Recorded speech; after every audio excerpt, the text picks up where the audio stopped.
the questions that you are facing in the your own department or institution. So this session, the objective of this session is to make you to not only just understand, but also go back and implement some of these aspects in your own institution from wherever you have come here to attend this program. So that is the purpose of this session. Disaster risk assessment and management is the topic which we are going to discuss for the next few 1 or 2 hours. In the first hour, I would like to explain what is disaster risk assessment and how you are going to manage the disaster risk at various levels. So friends, what do you mean by disaster risk assessment? Before that assessment, I just wanted to know from all of you, what is risk, disaster risk? So if somebody can throw light on it, it is all right. Otherwise, I will also be explaining it subsequently. So I request all of you to just interact with me whenever I ask questions. Please, this is my request. So risk as defined by the Disaster Management Act and some of the policy documents of Government of India explains that it is a sum total of losses and damages due to any disaster event. So what is then the question arises, what is damage and loss in a disaster? So damage is something which you can see from our eyes. It is visible to us. For example, a building which has been damaged can be easily assessed. So whatever is visible to us, whatever we can easily measure, soon after the disaster, we can call it as damage. It can be damage to the crops, damage to the property, damage to the housing, infrastructure, anything it may be, even electricity, telecommunication. So most of those services would be damaged, and they can be easily assessed based on the estimation that procedure that we adopt. So that is damage. What is loss? Loss generally cannot be seen by eyes most of the time. Loss accumulates over a period of time, maybe next 10 years, maybe in the long term also. So losses also should be estimated, but generally in the system at present, losses are ignored. Disaster losses are ignored, and the estimation of both losses and damages is not completely done. As a result, most of the services which are supposed to be built back better are not done after the disaster. So that is the problem with the disaster risk assessment. So now I would like to ask a question. So what is the risk, disaster risk, and how is it related to the hazard, vulnerability, exposure, and many other parameters? So may I ask you this simple question? Anybody can please give some light on this? One of you, please switch on your audio, video, and you can speak. One of you. Now I'm asking again after explanation. I just ask you what is disaster risk, and how is it related to hazard, vulnerability, exposure?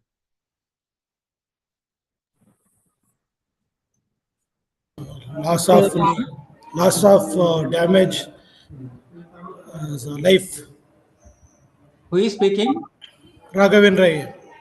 Raghavendra Hegde, sir. AM. Yeah. You're right. Actually, you are saying risk is Loss of life, injury, damage. It is a measure of losses and damages, such as injuries, loss of disaster. life, destruction to the environment, destruction to the properties, Yes. degradation of environment. All that counts actually. So whenever we do the estimation of losses and damages, we do all this. So basically, disaster risk assessment is the assessment of losses and damages in any disaster event, post-disaster event. Sometimes you do it before the disaster, because what is happened after the disaster will be known only if we measure it before the disaster also. So what could be the likely disaster risk before the disaster, and what is the expected disaster risk after the disaster? So we need to compare both of them. That is why you are using remote sensing data and assess actually what has actually happened after the disaster in terms of losses and damages to the crops, to the buildings, to the properties, to the infrastructure, etc., etc. Okay, so that is how the disaster risk is assessed. So I started with the disaster risk assessment. All of you know that what is disaster risk. and how the disaster risk is related to hazards, vulnerability. So excuse me, your slide is not moving. Is it? No, I'm not moving also. Moving. I'm Oh, okay. asking you. So I think, when the interaction of both the vulnerability and the hazard, when it takes place, it leads to a risk. Means both the people as well as the places, if they are vulnerable, plus when the hazard occurs, it leads to a risk. Thank you, Kartika, madam, for the good gesture there. What I said is, what is the relationship between disaster risk and vulnerability, hazard and even capacity, exposure, etc. Hope you have been able to understand that. You are able to understand the sentence. I said, how is the risk related to hazard, vulnerability, capacity, and exposure and other factors? Is there any relationship between risk and other factors? Yes. As you said just now, it is also directly proportional to the hazard, vulnerability, and exposure, and inversely proportional to the capacity. If I make this statement, if the capacity is properly enhanced every year, the risk is getting reduced every year. And if the hazards and vulnerabilities in exposure is increasing every year, the risk is also increasing every year. That is what I wanted to know from you. So disaster risk is directly proportional to hazard, vulnerability, and exposure, and inversely proportional to capacity of the government or administration or community. Okay. So in order to face the disaster, capacity in this sense is capacity of the community to face the disaster, capacity of the government, capacity of the human resource, machine materials, whatever we have developed in our district, taluk, gram panchayat, in our colleges, institutions, departments, all that counts actually. Untrained human resource is also not a capacity. So there may be human resource, but untrained human resource is a liability, I can say, because many times they do not know what to do and what not to do. That problem arises when there is a disaster, and it has happened earlier in many cases. Whenever even the teachers, even the officers who did not know how to handle the disaster, who to manage the disasters, have caused more losses and damages. Therefore, risk has increased rather than it decreased at that point of time. So untrained human resource, improper materials, improper machineries, inadequate capacity, inadequate human resource, all these are the capacity needed to reduce the disaster risk every year. So this is the definition. Already you must be knowing about it. The definition also is given in the Disaster Management Act 2005. Hope and somebody has read the Disaster Management Act 2005 because it has already started. This program has already started 2-3 days back. So I just wanted to know from you what is the definition given in the Disaster Management Act 2005. There are about 11 chapters in the Disaster Management Act 2005, and about 79 sections are given in the Act. At least you must know that there is a Disaster Management Act 2005, and provisions have been made to manage disaster risk every year. So there is a very in the preamble of the Disaster Management Act itself. It's not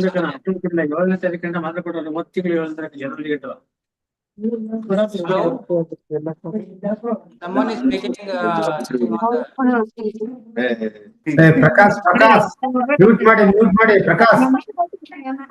Hello, Prakash. Mute ಮಾಡಿ ನಿನ್ mic. Yeah. So I'll start with the international conventions on disaster risk reduction. Since the topic is on disaster risk assessment, without naming those 3 international conventions, it is not justifiable. So what are those 3 international conventions that were signed by the government of India in about 196 countries in 2015? Can anybody tell? So before defining this, there were conventions that were signed in 2015. One is Paris Agreement of 2015 to reduce the human-induced disaster risk throughout the world, in the planet. Second one is Sendai Framework for Disaster Risk Reduction that was signed in 2015 again in Japan. in an island city named Sendai. The other one, third one is Sustainable Development Goals, also signed in 2015. So these three international conventions were directly linked to the disaster risk assessment and disaster risk reduction, globally signed by all the countries, all the 196 countries, and we have become the signatory to the three international conventions. So India is implementing those international agreements, three agreements, and we are trying to reduce the disaster risk by putting the data of economic loss to the properties, loss to the environment, loss to the infrastructure, economic loss, etc., human loss, injuries, etc., in the National Disaster Management Information System. We call it as NDMIS. And Government of India, Ministry of Home Affairs, has a portal exclusively for assessing the disaster risk every year, how much risk has been reduced, and we are monitoring the disaster risk reduction every year by uploading the data on the losses and damages in the NDMIS portal. So you must be knowing about it. If you open it, it will open, and you can always see which country is performing better in terms of disaster risk reduction, which state is performing better in terms of disaster risk reduction, even to the extent of even districts also, which district is performing better in terms of disaster risk reduction. So the Sendai framework for disaster risk reduction categorically says that by 2030, that is 2015 to 2030 is the agenda duration. So what are we are doing in the short term, T1, T2, T3, short term 1 to 2 years, 3 to 5 years, and up to 2030. So they say that by 2030, we are going to reduce all the disaster risk in the countries. That is the agenda that has been placed, and all the agreements are there. 7 targets are there fixed by the Sendai framework, and also there are 4 priorities. The first priority itself is understanding the disaster risk and taking structural and non-structural risk reduction measures and capacity building of the human resource, and strengthening the disaster risk governance, like at the district level, Gram Panchayat level, state level, Government of India level. Every level we are initiating disaster risk, strengthening of the disaster risk governance by strengthening the institutional framework, both at the Gram Panchayat, at the district level. At the district level, we have District Disaster Management Authority. At the Gram Panchayat level, we have local authorities being empowered. We have state level Disaster Management Authority. At the national level, Disaster Management, Central National Disaster Management Authority. So all of them are working towards disaster risk reduction every year. NDMIS portal has been created, and all the districts administration departments are uploading their data. How much loss has been done? How much loss has been incurred? How much damage has been incurred? And every year we are monitoring the losses and damage. So with this preamble, I would like to start the session now. Are you clear now? What is hazard, risk, vulnerability, disaster risk, capacity, and what is the definition of disaster? You already understood the definition of disaster in the earlier sessions, I hope. Under the Disaster Management Act, they have very clearly mentioned that any calamity, catastrophe, or mishap arising out of natural or man-made causes, or by negligence or by accident, resulting in the large-scale loss of property, damage, destruction of properties, loss of life, and degradation of environment, which is beyond the coping capacity of the local community, is called disaster. That is the definition given under the Disaster Management Act 2005. But I gave you another definition here, but you can always follow the definition of definition that is given in the Disaster Management Act 2005. That holds good. Now I request you, under the definition, how do you declare the disaster? What are the parameters to be declaring parameters for declaring a disaster? Can anybody give some light on this? It should be a massive scale. Very nice. One aspect of it is massive scale, because it is cannot, I told you in the definition. Obviously, disrupt the environmental and the economic condition of a region. Very nice. So Karthika madam, you did gave us some good light on that. So anything that is beyond the coping capacity of the local community, I just told you. Local community includes even government, administration, etc. everything. So therefore, anything that is beyond the coping capacity, one criteria is already she told. So what are the other criteria like? at the local level, if the support is not there, so it's like it has happened in taluk level or gram panchayat level, and if there is no support, if the support is required from the district administration, then you can call it as a level 1 type of disaster. If the support is required from the state government because it has affected the large extent of area, then we call it as level 2 type of disaster. If the support is required from the national, international support, international levels, then we can call it as level 3 type of disaster. And this is as per the National Disaster Management Authority guidelines.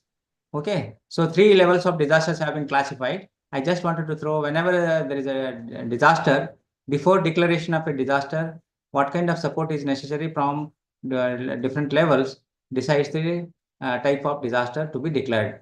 So this is what you need to remember. So this is the definition, and I also told you what are the levels of disasters. You already must be aware what are the types of disasters. So I don't need to go on that. Types of disasters could be chemical, industrial, nuclear. It could also be biological. It can also be water and climate related. It can also be accident related. Maybe it may be chemical, industrial, nuclear also. There are 5 types of disaster the Government of India has classified. Further, they are classified into notified and non-local, non-notified. That is notified disasters. The majority of them are like, flood, cyclone, landslides come under the notified disasters, even drought also. Now, local disasters are specific to the local areas. So they said about 10% of the mitigation fund can be utilized for local disasters. So major about 90% of the funds earmarked for mitigation response should be utilized for notified disasters. The list of notified disasters includes landslide, flood, cyclone, drought, etc. Okay, I told you about NDMIs. Why I started with NDMIs is this is the initiative of the Government of India in order to assess the disaster risk every year. So you should know all this very clearly, that instead of knowing something about theoretically knowing about disaster management, you must also know what government is doing at the state level and at the central level. So all of you must, since you are from government, you need to know about this. National Disaster Management Information System online application, actually, it is a portal where all the district administration and departments are uploading their loss and damage assessment reports, and we are monitoring the statewide and district-wide losses and damages, and the amount of money that is spent for all these losses and damages. Okay. So this is online tracking, actually, what are the impact of hazards. So we are also tracking the funds dispersal like SDRF and NDRF. National State Disaster Response Fund and National Disaster Response Fund. So the funds are being released by the government, and we are also monitoring how much money is spent for the disasters at the state level and district level. Okay, this NDMIS portal is only to upload the data on the losses and damages, about the deaths, about the injuries, about the properties, infrastructure, losses, etc., onto the website. There is a template, and we need to upload the data there from all the districts, from entire all the state, and all the states are uploading the data there, and we are monitoring every year what is the loss. By 2015, it started in 2015 and it will end in 2030 as per the Sendai framework for disaster risk reduction. And by 2030, there is a target of reaching zero tolerance to the disaster risk. That is what we need to achieve by 2030. And there shall be no disaster risk in the states or districts or local levels. That is the intention of the framework, where they have laid down 7 targets and 4 priorities. So what are you going to do in disaster as soon as what is the disaster management cycle, actually disaster cycle? So here you need disaster happens, and we have about 1 to 4 weeks soon after the disaster, we take up relief operations. What does it include? Relief operations include search and rescue soon after the disaster, and then followed by the evacuation to the safe shelters. Once you evacuate them to the safe shelters, we provide them relief, medical relief, food relief, etc. Once the relief is over, we start recovery aspect. Recovery means bringing back to normalcy, like roads, electricity, telecommunication, education. All the schools have to be opened within 24 hours, 48 hours. That is called recovery. Once it is done, then we go for losses and damage assessment. How much is risk involved in that post-disaster? And then we ask money from the government by submitting the report to the central government, state governments, etc. Even sometimes even even international bodies for the rehabilitation. So rehabilitation will start only after the recovery. So once the money comes, we start rehabilitation, and rehabilitation and development go hand in hand. If the development is taking place, any development projects should also need to consider disaster risk reduction. Therefore, development should not happen without assessing the disaster risk in the schemes. For example, there is a housing schemes you are implementing, and then what are the disaster risk due to the housing scheme? If the road project is national highway project is being implemented, then what are the disaster risk due to the national highway? If you are implementing a big project, dam or some basic big infrastructure project, then you should also assess what is the disaster risk by implementing this particular project. So disaster risk should also should be reduced while preparing and implementing the project. Unless and otherwise, if you don't do this, the disaster risk continue to increase and there is no hope. Okay. And you have, you can see here, so many times in Indian situation, mitigation is the next step actually. Mitigation includes both structural risk and non-structural risk. So you have to reduce both of them. What do you mean by non-structural risk? Anybody? And what do you mean by structural risk? Disaster risk. Structural and non-structural risk. Could anybody give some light on that? Kartika, ma'am? I think structural means maybe the physical structure, the infrastructure, like our roads, I mean, telecommunications, even the personal properties, individual properties, maybe like that. And the non-structural maybe the damage on the ecology or the life of the people or the animals. It may be. It's like wild guess. You are right, actually, to some extent. Structural risk means basically the building physical structure of the building is unsafe. So it is has got defects, and it may collapse. That kind of the situation is called structural risk. Non-structural risk means anything that is temporarily attached, temporarily incurred, which may fall on us during the earthquake, tremors, or during flood, cyclones, winds, etc. So non-structural element, structural risk means the foundation itself is not safe, pillars are not safe, the entire walls are not safe in case of masonry structures. So that kind of situation is there in case of structural risk. Non-structural risk means anything that is attached, like like your ceiling, fans, or cupboards, anything AC. So all kinds of things make even in library there may be many things that are there which can fall on you. So even chemical laboratory or chemistry lab, you have many chemicals being stored there, but they may fall, they may cause some more disasters during any earthquake or any other fire incident or flood or etc. So that kind of structural and non-structural mitigation. So we need to take up that, and I will explain a little later what is mitigation fund, how the mitigation has to be done by all of us in government departments, how you should submit the proposals for availing the mitigation funds from the government. All that I will explain later. So mitigation is very important part of the disaster risk reduction, because disaster risk reduction is synonymous with mitigation. Okay. So then we have prevention. Many times we do not take consider prevention as a priority due to lack of funds and all in developing countries. But it is the top priority in case of developed countries. That is the problem between the developing and developed nations. So that is then this will be followed by again preparedness. Preparedness includes both men, machine, materials, and trained human resource. How much we are capable of managing any upcoming disasters, forthcoming natural disasters, man-made disasters, all that will count in the preparedness. Then we have got early warning systems already placed. So we give the warning to the people that such and such disasters are going to happen, and people are ready, and they will be able to safely get evacuated themselves to the safer places. IMD is there, and local warning systems are available now, being installed. If it is a sea coast, then we have radars being placed there, and we have many local traditional systems of giving warning to the people, community being affected there in the coastal belt, etc. All that we do there in the warning systems. Disaster events will happen. Again, the cycle will continue every year. Every year, Government of India is monitoring the risk reduction, how much has been reduced. Suppose the 100 people are died last year, and they will assess whether how many people have died this year. So the capacity of the administration to reduce the disaster risk in terms of loss of life is measured every year. In terms of injuries per lakh population is measured every year. In terms of deaths per lakh population measured every year. In terms of economic loss is measured. In terms of infrastructure loss is measured every year. So totally, how much loss, how much risk is reduced every year is measured in the NDMIS portal, and we know the status of the state or the district or the taluk or the gram panchayat.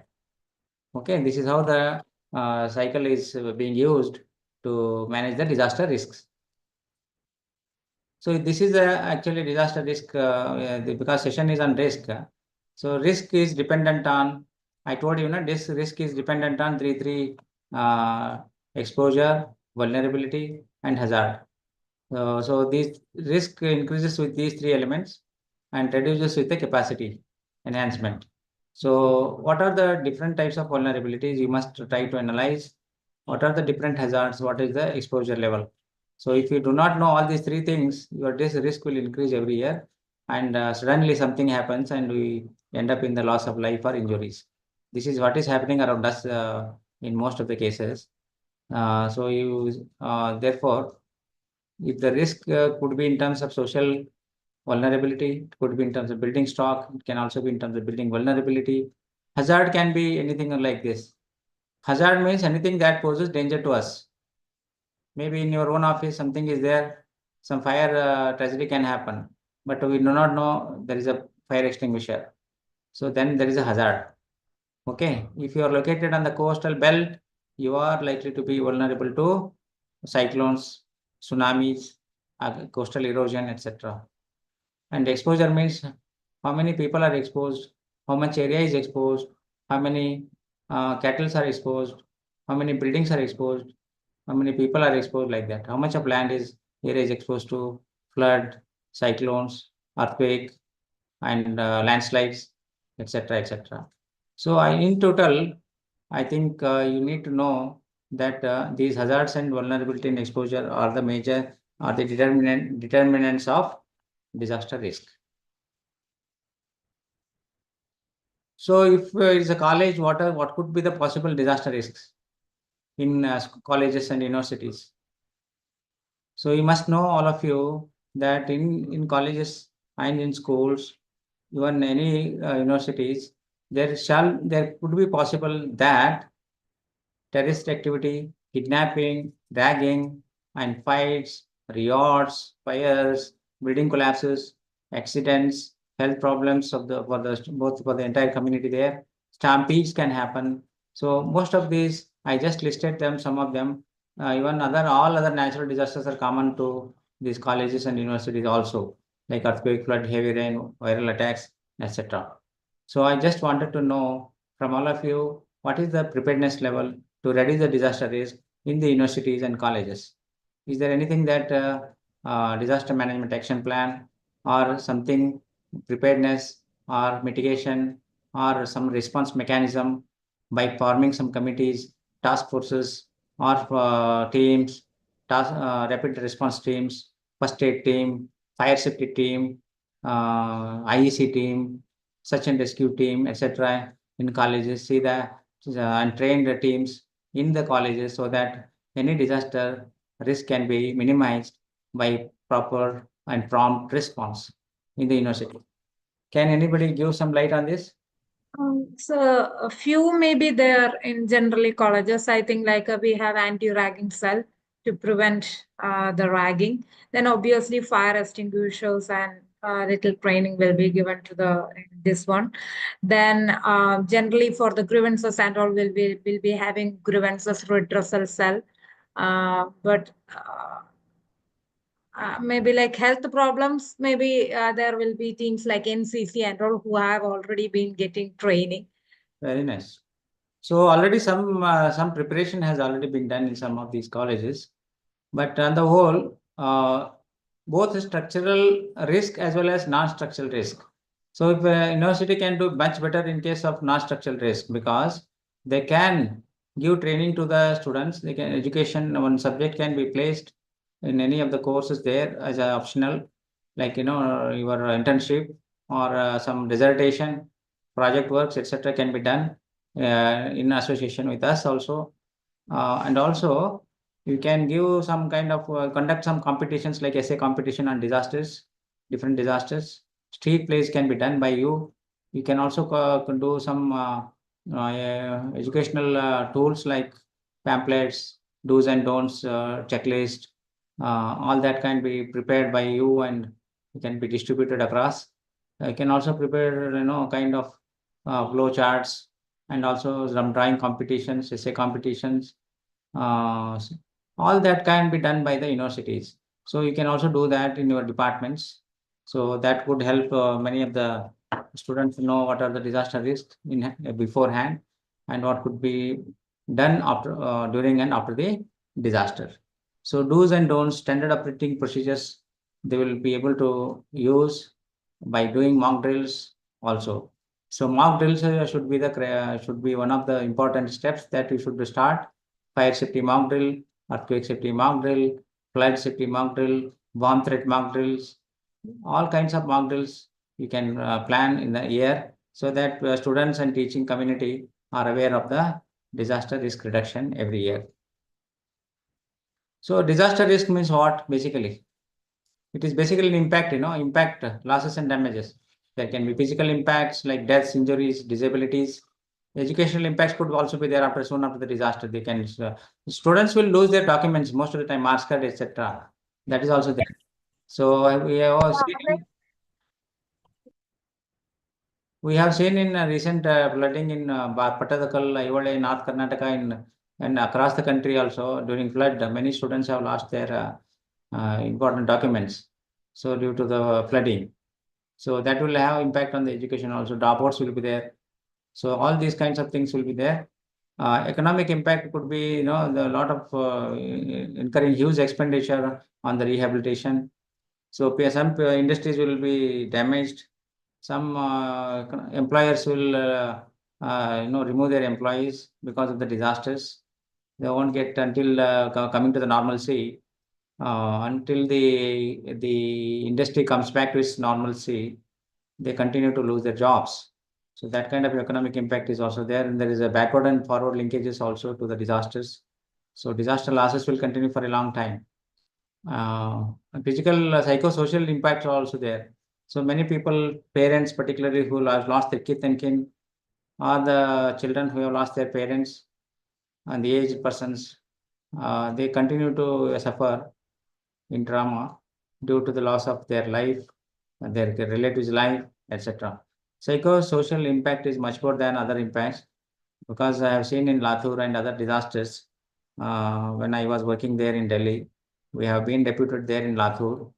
We know that people continue to suffer for a longer time, and it will not only, it is not just an economic loss or a property loss, but they are more concerned about the loss of their life, kith and kin. As a result, they will suffer mentally, and their healthcare, because of the poor healthcare and mental healthcare, they continue to suffer for a long time. So this is the problem of disaster risk actually. Risk is not just physical risk or other risk, but it is psychosocial risk also one has to measure, which is not visible to the eyes. Okay, so these are some of the major risks. You can see one of the colleges here, you can see the kind of Kumbakonam school which has lost 93 children. This is kind of risk are there in colleges and universities also.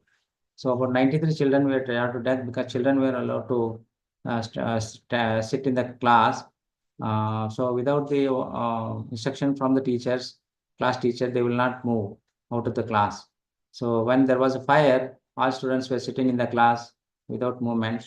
As a result, most of the students died due to suffocation and asphyxia.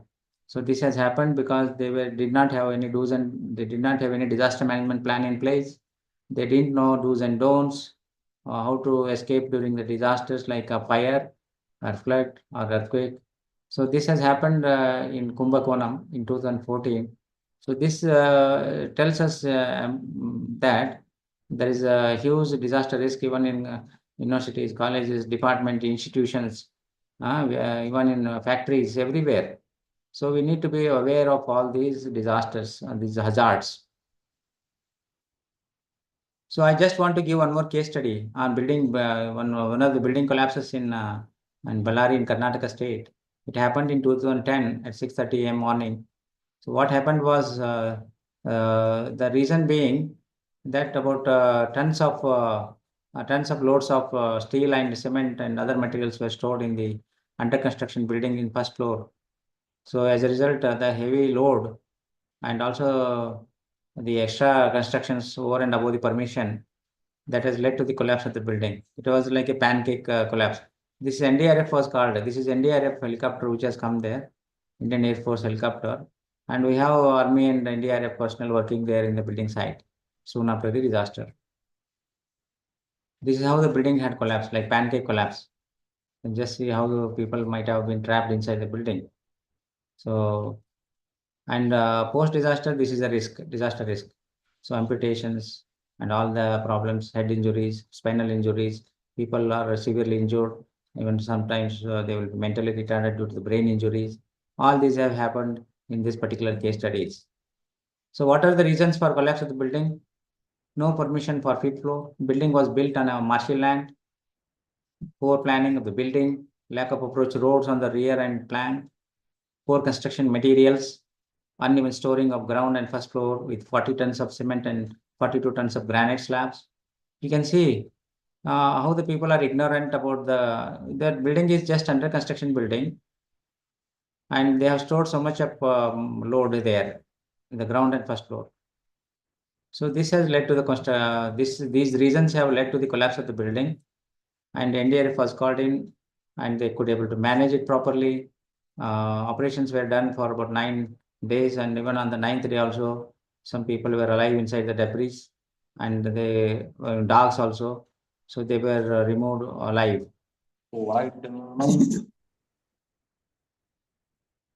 Any question there? So I just wanted to tell you some case studies so that you will be aware of what has happened in the earlier disasters. So this is one case study which I just wanted to tell you how the buildings can cause disasters if we violate some norms. Okay, norms are violated indiscriminately now, most of the buildings. Therefore, we need to avoid them. Not only this building collapse, but even that Rana Plaza building collapse in West Bengal, that garmentry building, where about 8,000, 10,000 people have lost their lives.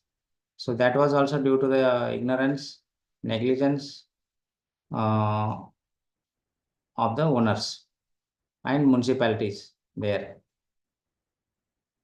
Now I'll switch to the Bangalore urban. Why Bangalore is facing disasters? Like Chennai, Bangalore is also facing every year. All of you, urban flooding is common in Bangalore nowadays. What is the reason for urban flooding in Bangalore?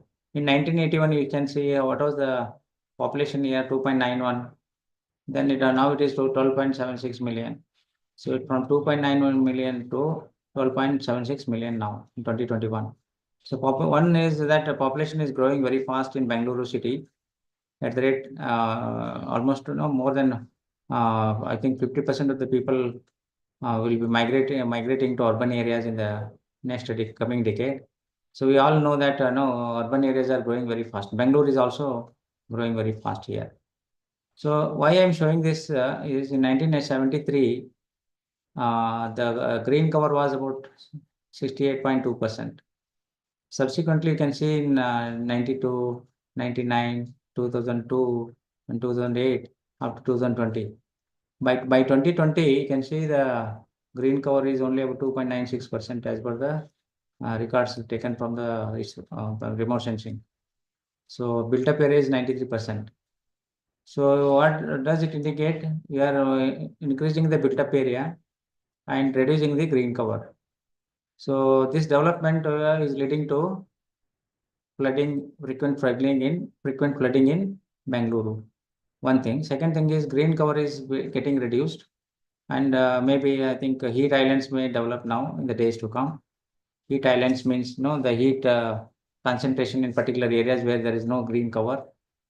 So number of vehicles are increasing in Bangalore. More than 50% of the vehicles are in Bangalore only in the entire as compared to the entire state. The total number of vehicles in Bangalore are more than 50% of the state's vehicles. So that is also contributing to the climate change impact and all that. So energy consumption, location of almost the industries. So all that has led to the even encroachment of water bodies, as you already know here. Green cover reduction means encroachment of the water bodies also, natural water bodies. So what has happened is, as a result of which the built-up area is increased, floodplains have been completely encroached. So water bodies have been encroached. Flooding is imminent every year now. Unless you take drastic measures, it is going to be there, and we have to adjust with the adaptation is the only thing.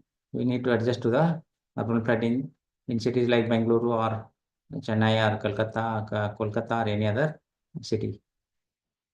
So I just wanted to tell you what is the risk in urban areas. So all the 8 zones in Bangalore are facing flooding now. So just wanted to show you that, these are the severe flood prone area. What is the reason for flood risk increasing in Bangalore? What were natural drains have become like this. So we have restricted the free flow of water in the drains, stormwater drains. Suddenly the water is rising and it is getting into the side adjacent areas, causing flooding there. Like, we have also constructed such manholes which is preventing the free flow of water. Like here you can see in some of the areas. I did this research in 2009 and subsequently in 2021 also. Same issues are there in Bangalore in some of the areas. The main reasons for urban flooding in Bangalore is this and also some other reasons also, like encroachments. You can see here how they encroach these stormwater drains here. So these are the things that have happened illegally, but it is very, very difficult now to prevent the flooding unless we remove all these encroachments. So this is about urban flooding. Now I will go to the chemical disaster. So when we say chemical disaster risk, the immediate event that is coming to our mind is Bhopal gas tragedy. Bhopal gas tragedy in 1984. Methyl isocyanate was the chemical which was leaked. As a result, many people died there, and now also they are suffering and disabilities of different kinds. And even compensation is not yet decided properly. Even the debris has not been removed. Very recently, the court has even given the clearance, but still it is not done. Actually, they wanted to remove the debris around 200 kilometers away, but there was opposition from the community there. Again, it is stopped. So how many years? 1984 to 2025. Even now also it is not yet completely resolved. So chemical disasters have greater impact on the community, not only community, but also soil, water bodies, atmosphere. So all of that will lead to disasters. So like Bhopal gas tragedy was an instant one due to lack of maintenance, but many of these industries are also allowing the effluent to pass through the underground, basically the groundwater. Groundwater is getting polluted, soil is getting polluted in and around Mysore also, Bangalore also, everywhere, not only in Karnataka, but across the country. So the result is that, we are consuming the vegetables, etc., which are already chemically poisoned. So this is the problem with the chemical disasters. So we need to be very careful. So of course, when there is a rainfall, good rainfall, the water level will rise, and water gets diluted, and these chemicals will also get diluted. But if there is no enough rain, then there is a problem of more concentration of chemicals in the water. Therefore, we get fluorosis in many areas, even in Karnataka also. Fluorosis is a disease where if it is excess more than 1.5 to 1.1 mg per liter, then we say that there is more fluorosis and fluoride, and we get fluorosis disease, which is a very progressive and slow disease. But people are suffering that in many of the places, even in Karnataka and other places also. I'm just telling how the chemicals will cause progressive, sudden, and other slow diseases. It's very, very difficult now. Pesticides are rampantly used, which are causing most of the chemical problems. So some of these things will also create climate induced disasters also. They are contributing not only to the climate change impact, the greenhouse gases, but also soil, water, everything.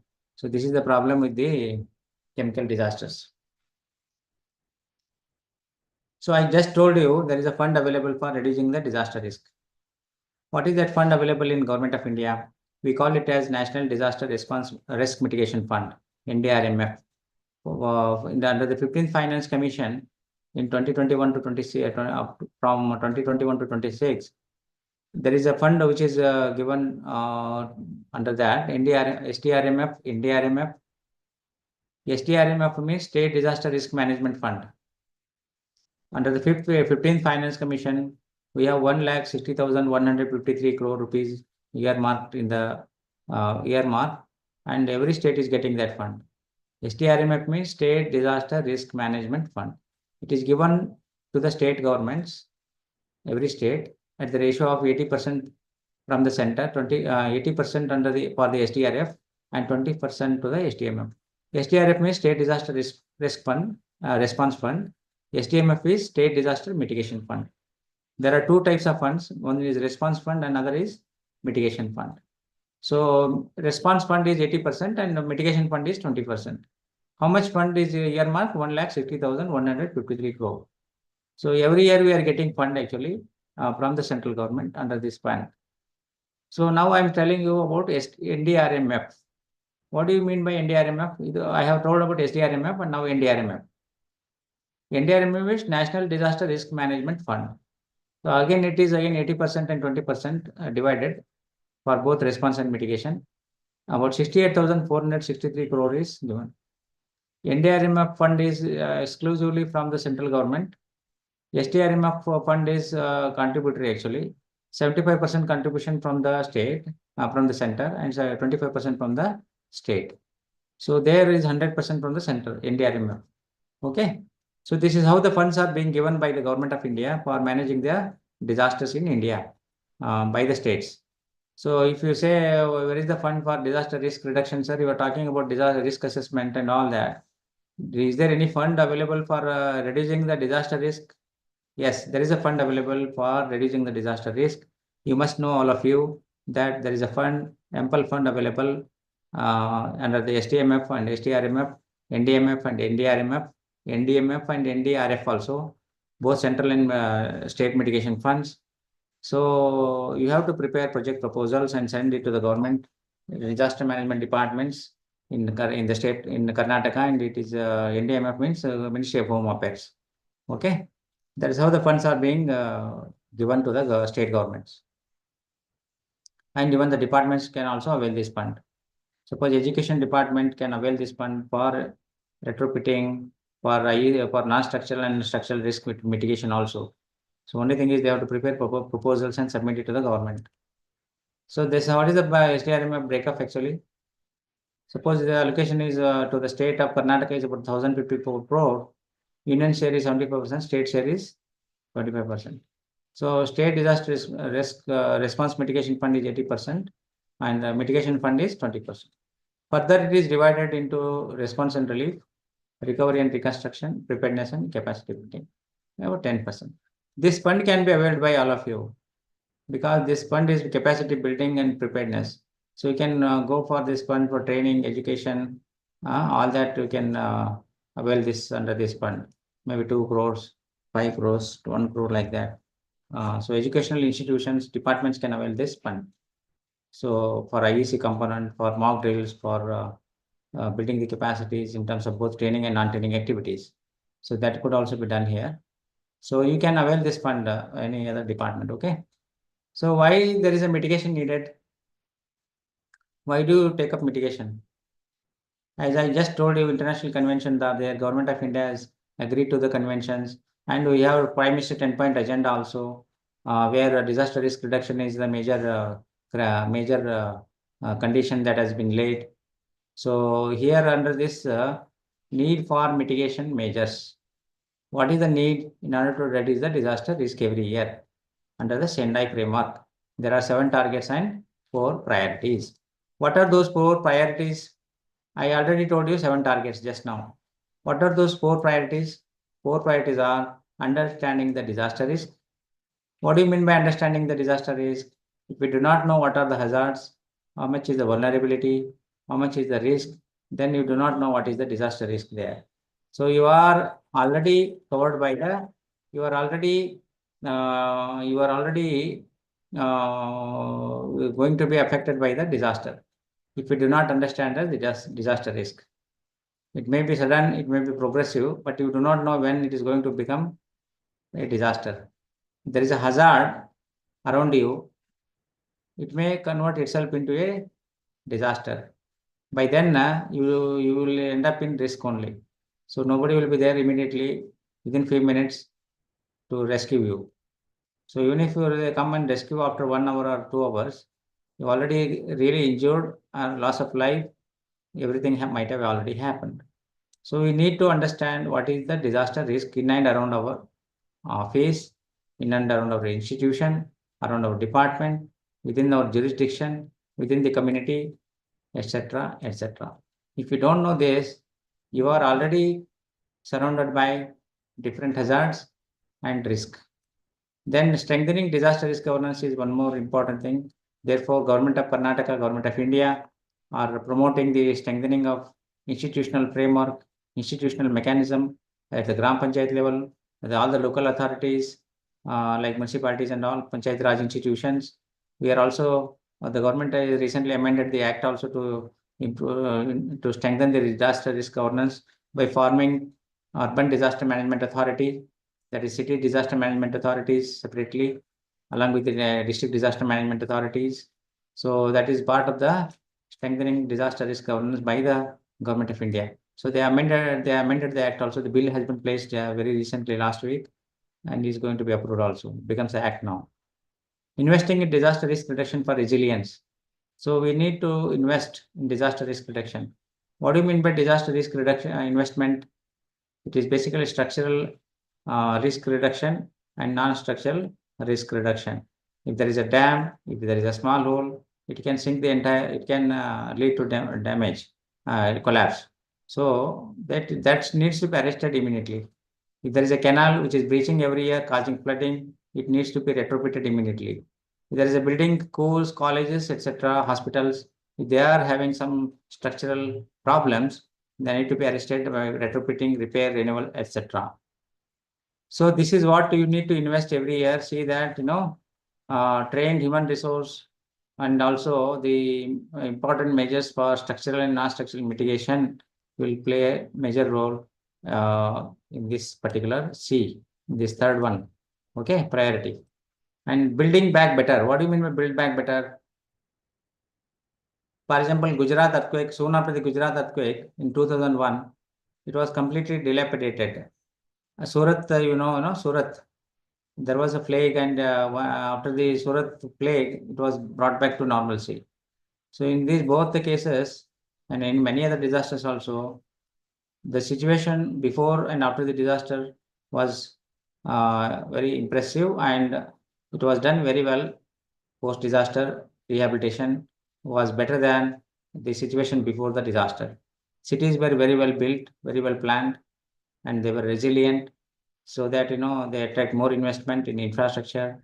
Even the economic development, overall development of those cities were better, and because of the disaster. So it has come in disaster was taken as an opportunity to build back better. So that should be the priority of the government. So A, B, C, D. These are the four priorities fixed by the Sendai framework, and we have taken them seriously, and Government of India is implementing, and they have given funds. They are giving funds also to the state government, central state government and other departments for taking up these four priorities through different project proposals. So if you suppose you may ask me a question, how are you going to avail this fund? So can you avail this fund? So yes, I can say yes now. You can avail this fund. How you are going to avail the fund? So you have to prepare project proposals, mitigation projects. So you have to, which will benefit the community directly. You have to prepare the projects. Solutions which are long lasting should be there by using technologies and innovation. And you should have a balanced course, structural, non-structural measures should be part of the project. So nature-based solutions should be promoted. What do you mean by nature-based solutions? Like, no, there is a water bodies, there is a rainwater harvesting activities, for porous payments, filtration units, all such type of things can be nature-based solutions can be taken up under the climate change adaptation. Promote cost-effective models, that is very important. Promote community participation, social inclusion, encourage women's participation in leadership, and then value indigenous traditional knowledge.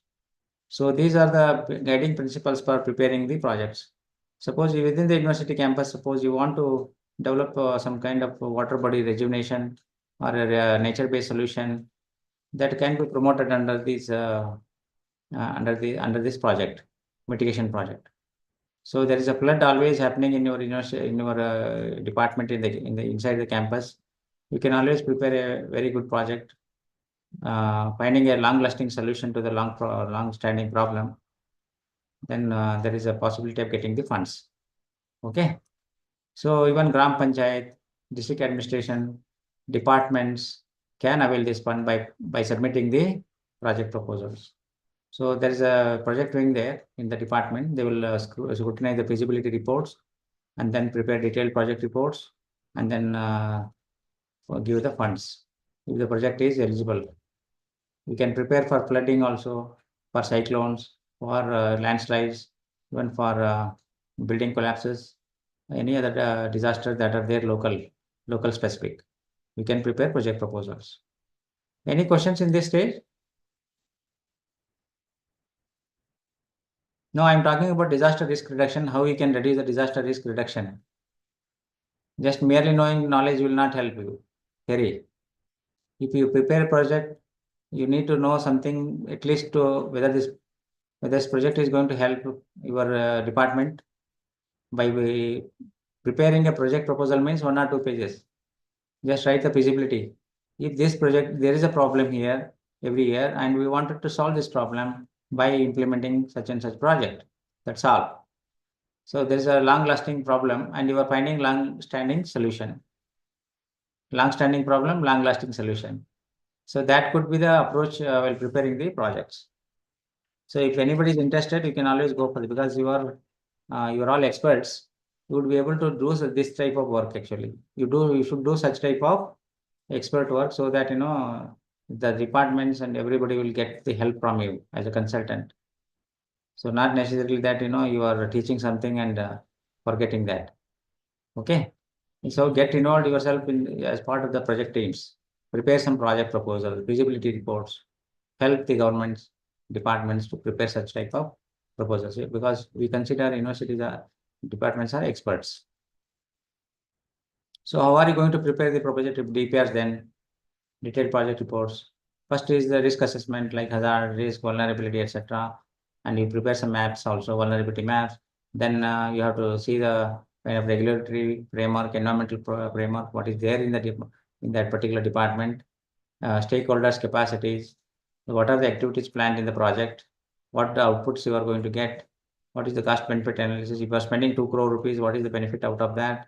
Like that, budget for this project activities, how much budget is required, implementation plan, timeline for completion of the project, and reporting monitoring arrangements. So if you prepare this much, everybody will be aware of these things now. If I tell this, you can definitely do this, since many of you are from management also, from different departments, you can definitely do this kind of project preparation at your levels.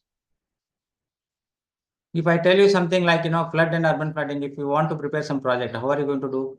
What is the criteria? Suppose there is a rainwater which is there like excess stormwater. So you have to can be dispersed, managed through development of drainage structures. So proper drainage will help the evacuation of excess storm and rainwater. Runoff control measures that can also be done. So innovative nature processes for risk reduction. So what should be the non-structural, local planning, regulation, guidelines, urban planning, etc., etc. Suppose if you don't do these things, if you do not take up such projects, this will happen. You see, there is one embankment which has breached here and causing severe flood in Karnataka, in Chigri, in Uttar Kannada district. So you can see how the embankment has collapsed. Knowingly or ignorance or negligence, but it has already happened. So this type of problems will happen if we don't implement projects, mitigation projects beforehand. Even these will also help. You can see here. They will at least, provide wide content about 15 to 25%.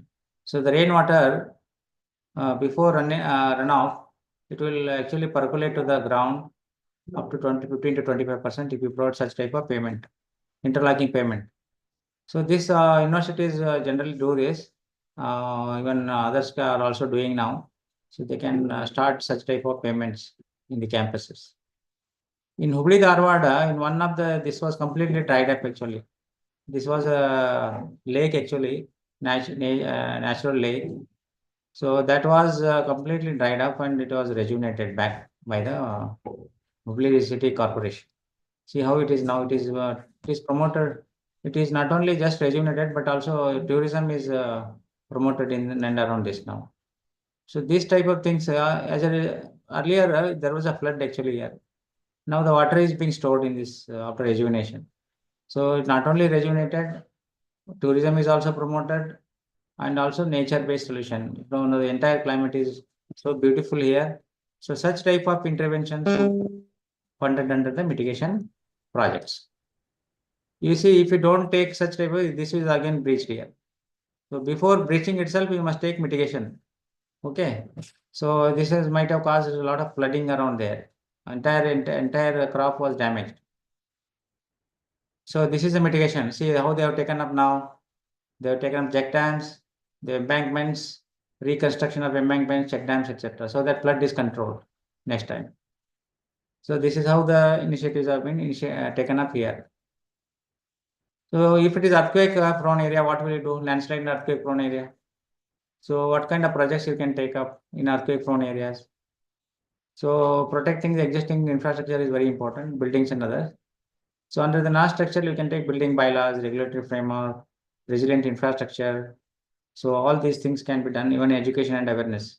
This can be done by you only, these 2-3 things. Okay. So I will give you one example, like actually what happened. How you can take up retrofitting. Not necessarily earthquake will happen, building will collapse during earthquake, but without earthquake also some buildings are prone to collapse. Why? Because soon after the construction, this particular building in Bangalore, I don't name it. I will not like to name it. This building is in Bangalore, and this has developed cracks like this. There is a basement here. Can you see here? There are pillars are there, no? Car parking it is actually. The pillars have developed cracks like this in basement. Now this building, this is a serious emergency. Because of excess load, the pillars are unable to take the load from the top floors. So what will happen? If we do not attend to this, the building will collapse after some time. The building has already been constructed and looking very beautiful here. You can see the front view of the building. So beautiful. But unfortunately, the basement floor pillars have developed such cracks, bulging, and even this diagonal cracks, split cracks, fitting cracks in the pillars. What do you do now? This is the situation. How are you going to reduce the disaster risk? Splitting cracks are the indication that they have inadequate design, inadequate materials. It indicates that. So this particular pillar, which has developed cracks, is not properly designed and not having adequate strength. So what are you going to do now? If it doesn't have adequate strength to take the to the load from the upper floors, what are you going to do? We have to do either demolition or you do the strengthening of the existing pillars. So which one is better? Strengthening of existing pillars is, you will save the cost. Otherwise, demolition, again reconstruction, it will be huge cost for the owners. So we actually examined, and a team, I was also there in the team. So we examined the entire building. These are the pillars which have developed such type of cracks. Okay, this is the side view. So what is the retrofitting? That without demolishing, we took this measure by providing extra steel here, jacketed the entire steel over the surface of the existing pillars right from the foundation like this, and we did horizontal connectors like this, and then applied the concrete self-compacting concrete on the surface so that it become monolithic and hardened. And then so you can see how it is being done here. Extra steel fried from the foundation. So this is how it is done actually, it's very safely. And then, sorry, and it is like this, and finally it is finished like this. Okay. So after completing the entire construction, it is seen like this for painting. So now it is finished.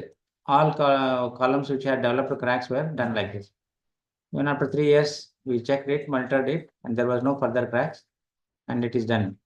So this is risk is reduced now. Structural risk is reduced by doing this retrofitting. Okay, now you understood what is structural risk, all of you. Suppose in any of your departments, if such cracks have developed in the pillars, then there is a method called retrofitting. What do you mean by retrofitting? Reducing the structural risk by strengthening the existing building elements. So here building elements are foundation and pillars, and we have strengthened them by providing extra steel and concreted them. So that is what we did, and this building has remained now intact. So after 3 years, there were no cracks. Even now also there are no cracks. So the building is now retained without any demolition. So the structural risk is reduced. Okay. Now we'll go to another case. This is again in Bangalore only, in Karnataka. So I just wanted to tell you this building was there in one of the busy areas in Bangalore, but not with the intervention of any engineers. This building was constructed. You can see the number of floors here. 1, 2, 3, 4, 5, 6, 7. It was allowed only for 3 floors, but it went up to 6 floors now. You can see here without permission. So you can see the kind of construction here. Generally, what we say is, by and large, the construction was fairly haphazard. When we went there in a team, we found that the building is completely haphazard. When the planning was not done, materials were not properly used. The concrete was of low quality. Beams and columns, junctions, etc. were not properly planned. Even plumbing was not done properly. Even the foundation was not laid properly. The soil testing was done, and the bearing capacity of the soil and the design was not matching together. That was done. You can see the kind of construction, bad quality, defective construction between beam and column. You can see here how they have placed the concrete here. So this is already, you can see the pillar is on the other one side and beam is on the other side. Actually, in engineering, what we say is the beam should rest on the column. Here, beam is not resting on the column, it is going away from the column. So this is a beam column junction, highly defective, and it is not done by any engineer. So it must be done by some contractor. So there was a contractor only, Mestri was there, and they were doing this type of construction. No engineering inputs were there. Such a big building, multi-story building, but they have constructed like this. Already they have constructed like this. And just they finished like this only. You can see here plastering. So it's defective construction. You can see here, again, it has gone out of the column, beam. This is a very deliberate mistake they have done it. So there is a gap between the beam and column. Generally, what we say is the beam column junction should be done properly. So they have left the gap itself. So where is the load going to transfer? From beams it goes to pillars, from pillars it goes to foundation. Here there is a gap already there. So load is not transferred to pillars. This problem is there in this building. Now what are you going to do with this? They have already done everything. See, finished everything. They think that this building is safe. The owner was so happy. The contractor was happy. But when we went there, then we started asking questions. Why this is done like this? They were all stunned, and they started refusing everything. And finally, when technical report was given, and they were convinced, they were totally surprised that they said even some few buildings were constructed like this earlier. This is the problem actually. The fate of such buildings will be, the building collapses. So in urban areas, why you are facing building collapses? Because of such type of buildings, defective construction. And you can see here how it is constructed. This particular same building, This wall should rest on the wall only, perpendicular to this. Now it has gone like this and again went like this. Every floor is a different verticality. It's not perpendicular to the previous wall.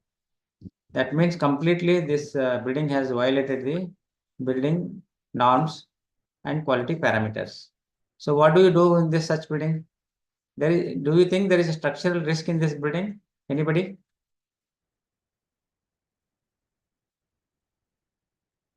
If this is the situation you come across in your area by saying it's by visual inspection, what are you going to do?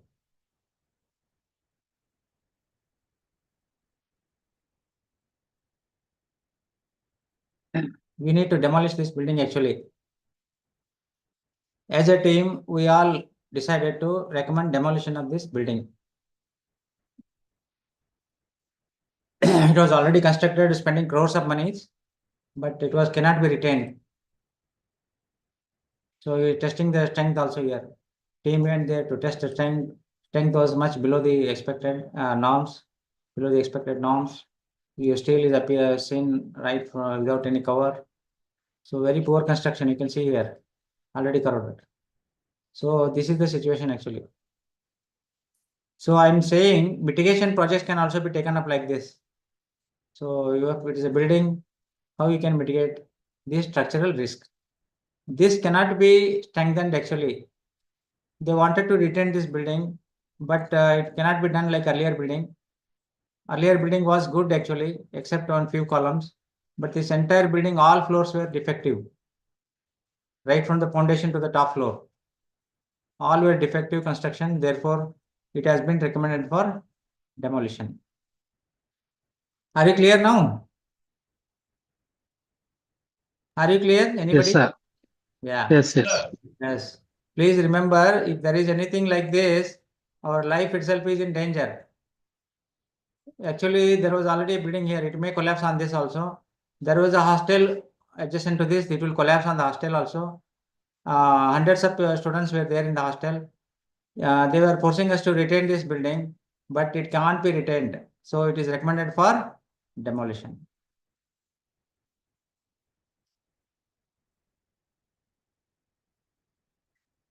Okay, I just told you 2 case studies how the risk can be reduced in buildings.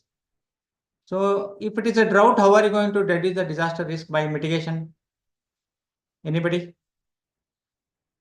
Suppose if there is a drought, you know, all of you know, everybody knows about drought. Maybe they may not be aware of building risk, but everybody is aware of drought risk. So drought, when it will happen? When there is a shortage of rainfall or erosion of the soil, topsoil, degradation of soil, due to flooding also sometimes. So drought will happen, and drought proofing measures can be taken up. Drought control measures. How are you going to take up the drought control? I said there is a shortfall in the rainfall. So conservation of water should be the criteria. So how are you? Afforestation. Afforestation is one. Conservation of water bodies is a second. Third is that nature-based solutions. Prevention of flood. So such type of check dams, rejuvenation of water bodies, check dams, farm ponds. So rainwater harvesting, one that is also very, very important. Promote to climate matching crops. Yeah, just illustrate once again, explain it. Promote the farmers to climate matching crops instead of using highly water. Excellent, excellent. So you see in Bagalkote last year, they went for paddy and sugarcane, some of the farmers who are my relatives. They actually did every year, as they used to get some good money by selling that sugarcane and paddy. But the last year, 23-24, there was drought there. Even borewells were dried up. They were not yielding good quantity of water. So 70%, up to 70% crop was damaged due to shortfall in the rainfall and water in the ground, because borewells were also not working that time. So 70% crop. You are right actually. So how are you going to mitigate such type of problems? One is that giving education and awareness here to the farmers. I did that case study there. I went to Bagalkote and what are the climate impact on these crops? I studied and how the losses have happened to the farmers. All that I studied and I am using that case study for the training also. Because drought is basically sometimes it becomes man-made as much as natural. Because of our greed, we go for some little cash wanted to get, so we want to go for sugarcane and paddy and cash crops, and we lose that. There is a drought. So there was a drought. There is going to be a drought. It was announced, but people still went for such type of crops, cash crops. So education and awareness is very important for the farmers. That is very important. That is also mitigation, structural mitigation. So drought proofing measures can also be taken up. All those like water rejuvenation of the water bodies, desiltation of the water tanks, and we said drought resilient crops. That is very important. So all these things you can take up. Already 100 crore rupees has been released by the government, state government, to the agriculture department to take up such activities. So this also done very last year. So they are also trying to prepare some project proposals, proposals for implementation, and they are going to do it in the days to come. So